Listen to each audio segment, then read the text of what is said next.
Assalamualaikum warahmatullahi wabarakatuh, sahabat LTN Jawa Timur. Apa kabar hari ini? Senang sekali saya Imam Fawaid kembali hadir menyapa Anda, tentu dalam program podcast inspiratif, program kebanggaan LTN Jawa Timur. Seperti biasa hari ini spesial, kita kedatangan tamu narasumber yang sungguh luar biasa. Beliau memiliki kapasitas keilmuan yang tidak perlu diragukan lagi tentang falakiyah. Kita sapa terlebih dahulu, beliau adalah Kiai Syamsul Ma'arif SHMH selaku Ketua Lembaga Falakiyah PWNU Jawa Timur.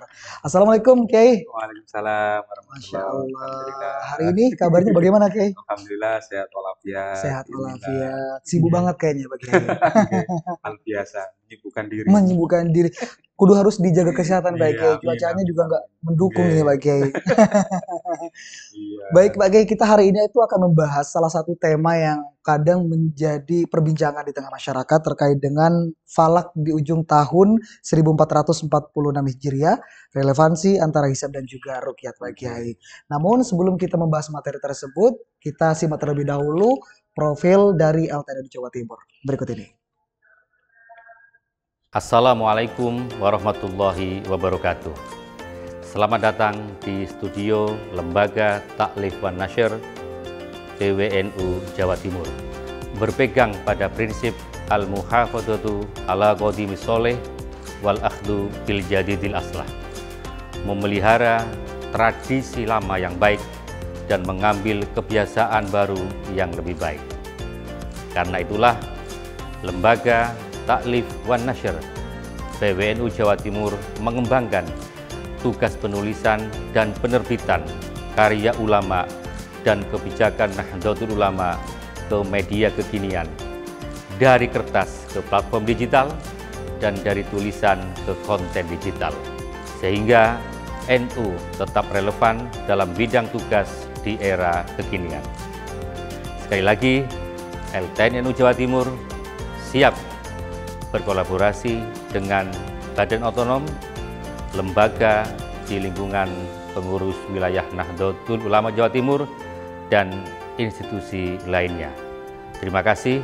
Wallahul muwaffiq ila aqwamit thoriq. Assalamualaikum warahmatullahi wabarakatuh. Assalamualaikum warahmatullahi wabarakatuh. Saya Ketua PWNU Jawa Timur berharap Lembaga Taklif wan Nasyr tetap berkembang dalam prinsip al-muhafadzatu ala qadimis sholih wal akhdhu bi jadidil aslah, yakni memelihara tradisi lama yang baik dan mengambil kebiasaan baru yang lebih baik. Karena warga NU saat ini juga sudah berkembang menjadi masyarakat kelas menengah, berpendidikan tinggi, dan banyak yang sudah menjadi masyarakat urban. Dengan prinsip itulah, LTN PWNU Jawa Timur tetap dapat mempublikasikan karya ulama NU dan memasyarakatkan kebijakan Jam'iyah Nahdlatul Ulama melalui konten digital dan platform digital, sehingga NU dan dakwahnya ke depan tetap memiliki relevansi di era kekinian. Amin ya rabbal alamin. Wassalamualaikum warahmatullahi wabarakatuh.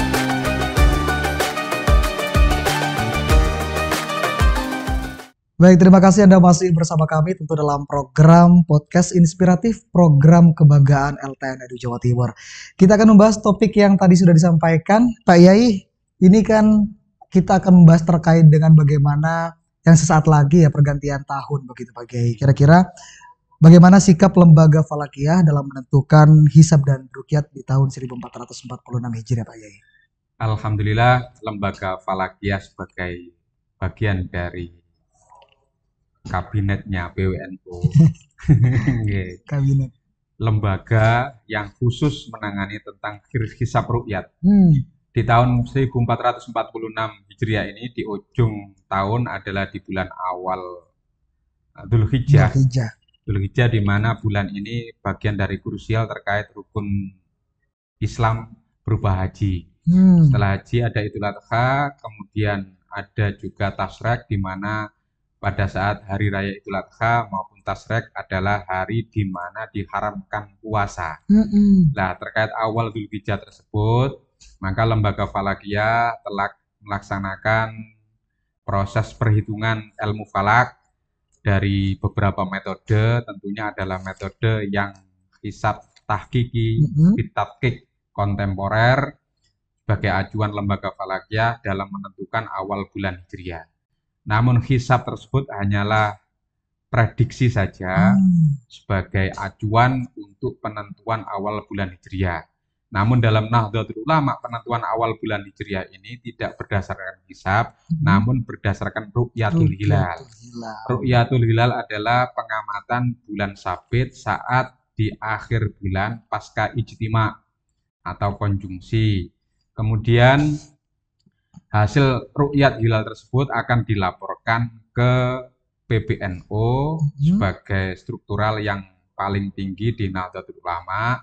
Kemudian dilaporkan juga ke sidang isbat oleh Menteri Agama. Di situ akan digodok melalui beberapa ormas yang lain.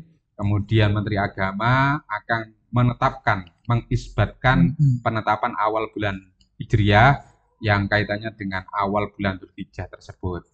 Nah, dalam lembaga falakiyah di Nahdlatul Ulama sesuai dengan hasil muktamar yang ke-20, kemudian yang ke-27 dan yang terakhir di Lampung itu, bahwasanya Nahdlatul Ulama hanya sekedar mengikhbarkan atau mengumumkan kapan terjadinya awal bulan Hijriah kepada jamaah dan jamaiyah Nahdlatul Ulama. Sebagai statusnya ikhbar itu adalah menguatkan isbat atau penetapan Menteri Agama. Jadi tidak boleh dan tidak diperkenankan ikhbar itu mendahului isbat. Seperti zamannya dulu Mbah Hasyim Asy'ari itu pernah menegur menantunya, yaitu Mbah Maksum bin Ali. Beliau ahli hisab, ahli falak. Kala itu sebagai menantunya, beliau Mbah Maksum itu mengikhbarkan awal bulan Hijriah mendahului pemerintah, sehingga Mbah Maksum ditegur oleh Mbah Hasyim agar seyogyanya mentaati pemerintah dalam penetapan awal bulan Hijriah yang kaitannya dengan bulan-bulan krusial yaitu Ramadan, Syawal, dan Dzulhijjah. Dan itu semuanya sudah disepakati dalam muktamar Nahdlatul Ulama. Oke, Pak Yai, kalau tadi berbicara terkait dengan Dzulhijjah ya, sekarang kan masih Dzulqa'dah ya Pak Yai. Kan ini tinggal menghitung hari Pak Yai. Kira-kira bagaimana menentukan awal Dzulhijjah 1446 Hijriah di Indonesia Pak Yai? Awal Dzulhijjah 1446 Hijriah ini di Indonesia ini adalah posisinya kebalikan daripada awal Ramadan 1446 Hijriah kemarin. Di mana awal Ramadan kemarin itu di Jawa Timur irtifa atau ketinggian hilal sudah mencapai 3 derajat, kemudian elongasinya belum mencapai di Jawa Timur. Karena mengapa? Karena ada kriteria Imkanur Ru'yah Nahdlatul Ulama yang juga sama dengan kriteria Mabim, Menteri Agama Brunei, Indonesia, Malaysia, dan Singapura. Betul. Yaitu minimal ketinggian hilal untuk bisa dilihat adalah minimal 3 derajat, kemudian elongasi adalah minimal 6,4 derajat.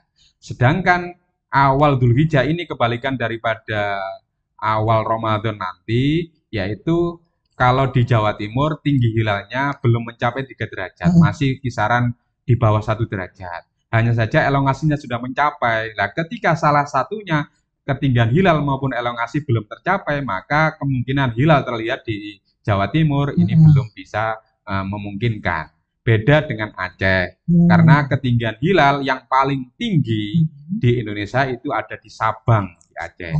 Kemudian yang paling rendah ada di Merauke, kisaran di bawah 1 derajat seperti halnya di Jawa Timur. Kemudian ijtima atau konjungsi itu terjadi pada hari Selasa tanggal 27 Mei 2025 mendatang. Saat itu kisaran jam 10 lebih 5 menit untuk di Jawa Timur. Kemudian kita nunggu sampai tenggelamnya matahari hari Selasa itu tanggal 29 Dzulqa'dah.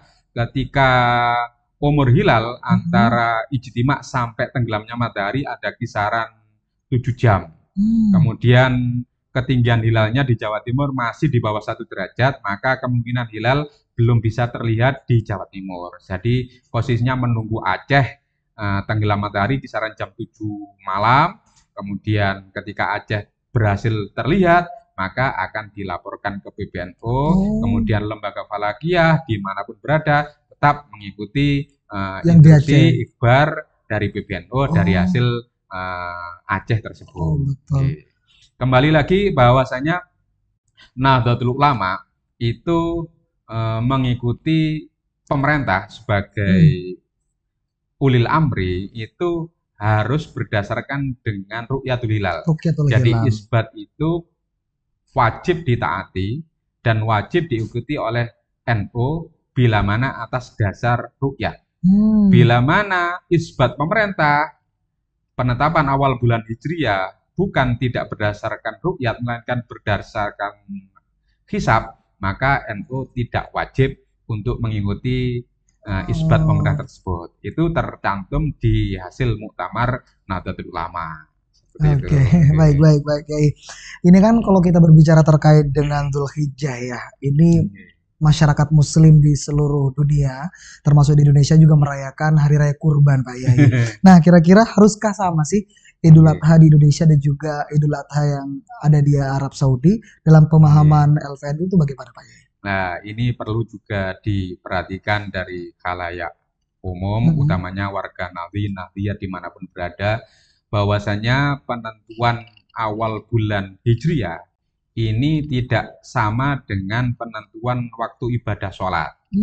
Kalau ibadah sholat ini berdasarkan dengan pergerakan matahari, di mana daerah sebelah timur itu sholatnya lebih dulu daripada daerah sebelah barat.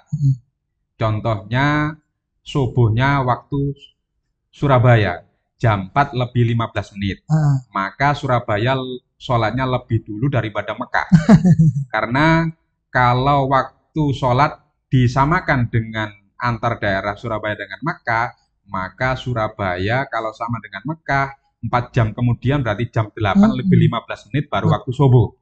Nah, untuk waktu sholat itu berdasarkan pergerakan matahari. Kalau untuk penentuan awal bulan Hijriah seperti awal bulan Dzulhijjah, Idul Adha nanti di Makkah itu bagian daerah baratnya Indonesia. Kalau di Indonesia ketinggian hilalnya tanggal 27 Mei atau 29 Dzulqa'dah itu di Aceh sudah 3 derajat, maka di Makkah itu sudah mencapai di atas 6 derajat. Jadi kemungkinan awal bulan Dzulhijjah itu tidak akan istiqmal tanggal 29 Dzulqa'dahnya 27, maka hari Rabunya 1 Dzulhijjah di daerah Makkah. Nah, untuk di Indonesia belum tentu tanggal 28 karena kita tetap berdasarkan ru'yat hilal yang potensi hilal terlihat hanya di Aceh, di Jawa Timur belum. Sehingga perlu digarisbawahi bahwasanya penanggalan awal bulan Hijriah ini tidak berdasarkan dengan pergerakan matahari, melainkan ketinggian hilal atau pergerakan matahari, pergerakan hilal di daerah tertentu sesuai dengan matlak masing-masing. Jadi kalau Indonesia ini belum menanggalkan tanggal 1 Dzulhijjah, kalau Makkah sudah menanggalkan karena posisi hilal di barat itu semakin tinggi, maka bisa jadi maka tanggal 1 Dzulhijjahnya hari Rabu. Kalau memang di Indonesia sampai di Aceh meskipun ketinggian hilal sudah 3 derajat, kok ternyata tidak berhasil melihat hilal, maka di Indonesia bisa jadi istiqmal. Sehingga Rabu tanggal 28 di Makkah sudah 1 Dzulhijjah, di Indonesia baru Kamisnya. Mengapa? Karena berdasarkan dengan pergerakan bulan, di mana bulan belum bisa melihat hilal awal bulan Dzulhijjah, sedangkan Mekah karena ketinggiannya sudah di atas 6 derajat dan hilal terlihat, maka lebih dulu Mekah untuk tanggal 1 Idul Adha-nya. Beda dengan awal waktu sholat tadi. Namun Pak Yai, kalau kita tuh melihat perbedaan tadi ya, kira-kira pernah nggak sih terjadi polemik di tengah masyarakat ketika penentuan Hari Raya Kurban atau Hari Raya Idul Adha yang memiliki perbedaan dengan Arab Saudi itu Pak Yai? Bagaimana sikap keorganisasian Nahdlatul Ulama? Kalau Nahdlatul Ulama terkait perbedaan itu sudah masalah klasik. Ah, Jadi kita harus biasa aja gitu ya. mencermati keadaan yang fenomena terkait penanggalan Hijriah itu dengan arif dan bijak, dan semuanya ada maksud masing-masing. Tentunya kita juga menenteramkan dan menyejukkan masyarakat. Betul. Jangan sampai ada polemik terkait perbedaan saja. Jadi secara ilmu falak tetap juga berdasarkan dengan hisab dan ru'yat. Hisab menghitung, ru'yat adalah mengamati bulan sabit. Kalau domainnya NU itu penanggalan, penentuan awal bulan Hijriah itu berdasarkan ru'yat, maka itu yang sebagai acuan. Jadi kalau ada yang lain memakai hisab saja tanpa ru'yat, itu haknya masing-masing. Yang penting kita harusnya menghormati dari sikap yang lain. Hanya saja ulil amri sebagai otoritas domainnya pemerintah itu harus kita taati sebagai acuan untuk penentuan awal bulan Hijriah yang berdasarkan kaidah-kaidah syariah Islamiyah yang ada. Seperti itu. Berarti tidak masalah ya Pak, ini karena akan menjadi salah satu jawaban dari setiap polemik yang terjadi di tengah masyarakat. Yang terpenting sebagai warga Nahdliyin itu bisa mengikuti keputusan daripada pemerintah, sekalipun mengalami perbedaan dengan pemerintah Arab Saudi, begitu Pak Yai. Nah Pak Yai, ini kan tadi kita berbicara terkait dengan bagaimana kebingungan yang terjadi di tengah masyarakat itu. Kira-kira bagaimana Lembaga Falakiyah itu mengedukasi masyarakat, memberikan informasi agar masyarakat itu tidak bingung, tidak resah. Lembaga Falakiyah itu hadir di tengah-tengah masyarakat. Seperti apa Pak Yai? Kalau terkait dengan bingung itu hal-hal yang biasa. Namun kita kembali pada Al-Quran, was'alu ahlal dzikri in kuntum la ta'lamun. Jadi tanyakanlah pada ahlinya bila mana kalian semuanya tidak mengetahui. Jadi terkait dengan domainnya hisab ru'yat adalah tugas dari Lembaga Falakiyah, maka Lembaga Falakiyah ini bertugas dan berkewajiban untuk mengedukasi dan mengkaderisasi dan mengobservasi hasil-hasil hisab yang telah dilaksanakan. Jangan sampai hisab itu mandek di situ saja, namun harus dipraktekkan, harus diamati, dihantarkan lewat ru'yatul hilal. Kapan itu terjadinya konjungsi itu secara hisab, karena sepasti-pastinya ilmu hisab itu hakikatnya tidak pasti. Mengapa? Karena formulanya berasal dari yang tidak memberikan kepastian. Jadi untuk itu masyarakat sekitar tentunya sebagai struktural warga NU tentunya akan mengedepankan sami'na wa ta'na terhadap Nahdlatul Ulama. Ikhbarnya Nahdlatul Ulama tentunya adalah juga berkaitan dengan isbat Menteri Agama. Jadi nanti tanggal 29 Dzulqa'dah ini Lembaga Falakiyah melaksanakan ru'yatul hilal khususnya di Jawa Timur. Ini yang konfirmasi masih 21 titik lokasi. Ada di Jawa Timur ada kisaran 36 titik, namun yang konfirmasi melaksanakan ru'yat awal Dzulhijjah di tanggal 27 Mei nanti itu masih 21, nanti berjalannya kurang 1 pekan ini mungkin Lembaga Falakiyah yang lain yang asalnya tidak melaksanakan karena ngapunten kondisi cuaca hari ini tidak menentu, kadang sore hujan, kemudian kadang juga panas, kadang paginya panas, ternyata sorenya hujan. Nah, teman-teman, lokasi ru'yatnya ini tidak selalu yang permanen, ada yang beratap, tapi ada yang di bukit seperti di di mana itu di Bukit Banjarsari, Wonotirto, Blitar itu tidak beratap melainkan di Bukit Ngawi pun demikian di Bukit Kerek itu. Jadi teman-teman tetap antusias menghantarkan hasil hisab masing-masing melalui ru'yat. Mengapa? Ru'yat itu bagian daripada niat ubudiyah, niat beribadah, di samping menghantarkan ilmu hisabnya yang dipakai, tapi mereka niat ibadah untuk melaksanakan dawuhnya Rasulullah sumu li ru'yatihi, berpuasalah kalian bila melihat hilal, wa aftiru li ru'yati, dan berhari rayalah ketika melihat hilal. Berhari raya ini kaitannya dengan Ida ini yaitu Idul Fitri dan Idul Adha. Kaitannya Idul Hijjah nanti berarti kaitannya dengan Idul Adha. Teman-teman melaksanakan ru'yat di 21 titik lokasi yang telah konfirmasi di Jawa Timur. Nah, nanti hasil dari ru'yat itu kita koordinasikan kita kumpulkan di satu admin Sekretariat Lembaga Falakia PWN Jawa Timur, kemudian kita laporkan ke PWNO karena tugas Lembaga Falakia hanya sampai di pelaksanaan di lapangan, kita laporkan ke PWNO, PWNO kemudian dilanjutkan ke PBNO, PBNO nanti dikodok kemudian disampaikan lewat sidang isbat sebelum penetapan Menteri Agama, penetapan awal bulan Hijriah. Tapi kan benar nggak sih Pak Yai, kalau misalkan dalam penentuan Ru'yatul Hilal itu harus ada saksi. Nah, kira-kira itu bagaimana kemudian memverifikasi saksi tersebut, Pak Yai? Nah, pertama terkait syahid hilal, seperti hal-hal yang biasa saja. Ini terkait awal bulan Dzulhijjah, Syawal dan Ramadan, Syawal dan Dzulhijjah itu harus dilaporkan ke Menteri Agama. Di Menteri Agama nanti di masing-masing tempat lokasi itu ada hakim pengadilan agama, sehingga sebelum masuk ke meja hakim di pengadilan agama setempat, maka tim Lembaga Falakia ini telah membentuk salah satu tim verifikator. Tim verifikasi hasil ru'yah tersebut, apakah persaksian tersebut bisa dilaporkan atau tidak. Satu contoh, misalkan tenggelamnya matahari, posisi matahari itu di 297 misalkan di sebelah utara, kemudian hilalnya ada di 9298, berarti posisinya ada di sebelah utaranya titik barat. Ternyata persaksian syahid hilal, persaksian orang yang menyaksikan hilal tersebut tidak sesuai dengan hasil hisab, tidak di 298 tapi di selatannya titik barat, maka itu bisa dinamakan maskuk atau diragukan atau malah horor.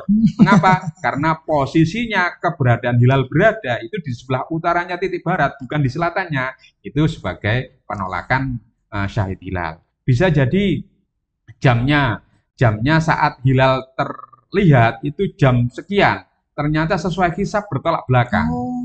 Jadi misalkan jam 17.25 matahari tenggelam, kemudian hilal muncul kisaran 3 menit setelah huruf itu, durasinya 3 menit sampai 4 menit. Ternyata saat matahari tenggelam huruf hilalnya juga tenggelam, masih saja terlihat. Berarti itu kan tidak sesuai dengan kaidah ilmu falak yang ada, maka hal tersebut bisa jadi penolakan. Nah, hal tersebut tentunya tim verifikasi Lembaga Falakia itu sudah lebih ahli daripada yang lainnya. Jangan sampai tim-tim yang lain itu memanipulasi data, karena ini kaitannya dengan keumatan, jadi kemaslahatan umat harus didahulukan. Jadi keilmuan teman-teman, alhamdulillah sebelum melaksanakan itu kita sudah melaksanakan kaderisasi berulang kali dan membriefing dari tim verifikasi di lokasi masing-masing. Untuk itu Lembaga Falakia ini tiada hentinya untuk melaksanakan kaderisasi. Ini kisaran tanggal 29 ini kita juga mengadakan Falakia Gustu Kampus, ini Lembaga Falakia dengan salah satu perguruan tinggi negeri di Tandes tanggal 29. Kemudian 29 malam hingga 5 hari kemudian ini kita mengadakan Sinau Falak online angkatan kedua. Yang kemarin itu kita melaksanakan diikuti 117 peserta setiap Ba'da Taraweh kemarin. Sekarang ini tanggal 29 Mei awal Dzulhijjah kita juga melaksanakan Sinau Falak online. Maka kita itu bagian dari Nasrul Ilmi untuk kaderisasi ahli ilmu falak di Jawa Timur. Dan itu diikuti banyak dari luar Jawa Timur, mungkin dari para santri, pondok pesantren, maupun kampus, maupun bahkan kemarin ada dari luar negeri, dari Taiwan itu ikut serta ngaji falak, Sinau Falak online. Kemudian itu bagian dari tim kita yang ada di luar negeri. Kalau memang hilal terlihat di daerah Taiwan nanti kita bisa konfirmasi dan bisa sharing hasil fotonya, mungkin bisa di-share ke kita di Jawa Timur. Jadi Jawa Timur begitu ya. Baik Pak E, ini kan sudah sebentar lagi kita bakalan masuk ke bulan Dzulhijjah gitu Pak ya. Kira-kira sejauh apa persiapan dari Lembaga Falakia Nahdlatul Ulama jelang Dzulhijjah itu Pak ya?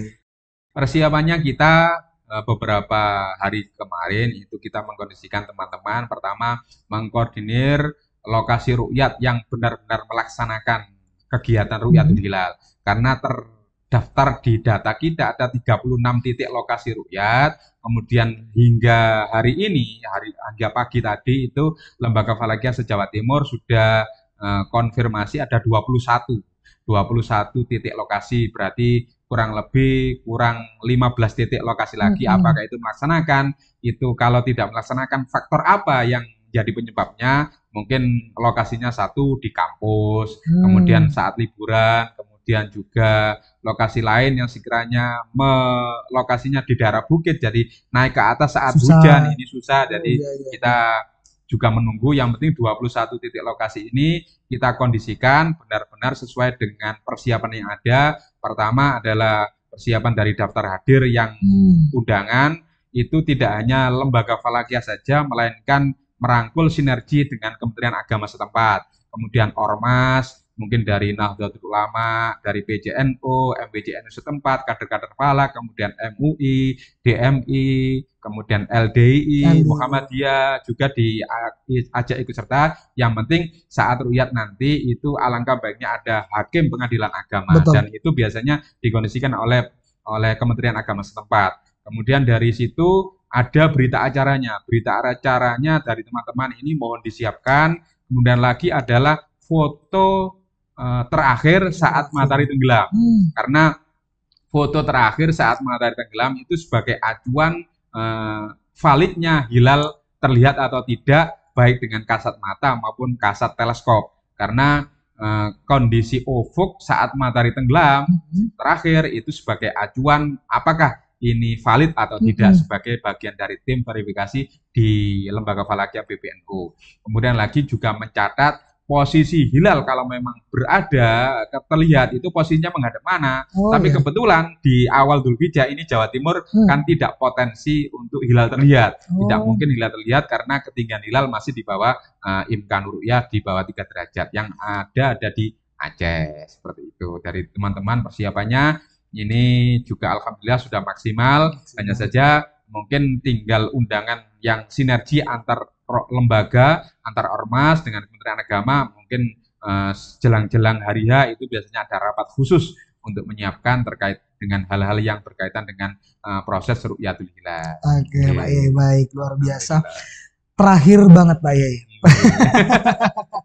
Pesan dari Lembaga Falakiyah Nahdlatul Ulama khususnya bagi warga Nahdien Pak Yai dalam menyikapi perbedaan penentuan khususnya di Idul Adha, agar mereka itu ya tidak bingung, problematik ini menemukan titik terang dan juga jawaban Pak Yai. Silakan Pak Yai. Alhamdulillah untuk warga Nahdien dimanapun berada, kita ini sedang berada di dunia yang cepat memperoleh informasi. Jadi kalau Nahdlatul Ulama menentukan awal bulan Hijriah ini berdasarkan ru'yat, namun ada otoritas pemerintah yang lebih berhak untuk mengumumkan, menetapkan awal bulan Hijriah. Jadi alangkah baiknya warga NU itu mendahulukan isbat pemerintah melalui Menteri Agama terkait awal bulan Hijriah, dan itu bisa langsung disaksikan di media televisi. Kemudian terkait dengan ikhbar PBNU tentunya juga akan beriringan setelah isbat Menteri Agama disampaikan, maka ikhbar PBNU akan berkelanjutan kemudian dan bisa diperoleh ke jajaran pengurus mulai PW maupun PJNU dan MJNU setempat. Jadi tidak perlu bingung dan tidak perlu risau kapan awal Dzulhijjah nanti. Yang penting kita menunggu hasil ru'yatul hilal, dan ru'yatul hilal itu tentunya akan sinergi dengan keputusan Menteri Agama lewat sidang isbat. Sidang isbat, Masya Allah, luar biasa.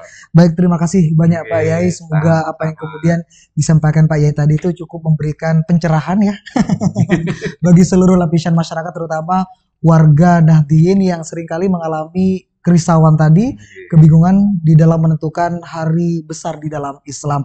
Tadi juga sempat disinggung bahwa warga Nahdien ini wajib hukumnya ya mendengarkan, mematuhi aturan atau keputusan daripada pemerintah. Itu saja yang dapat kami sampaikan hari ini. Alhamdulillah tabarakallah berjalan dengan lancar podcast kita bersama dengan Bapak Syamsul Ma'arif SHMH selaku Ketua Lembaga Falakiyah Nahdlatul Ulama Jawa Timur. Akhir kata, saya Imam Fawait pamit undur diri. Wassalamualaikum warahmatullahi wabarakatuh. Waalaikumsalam.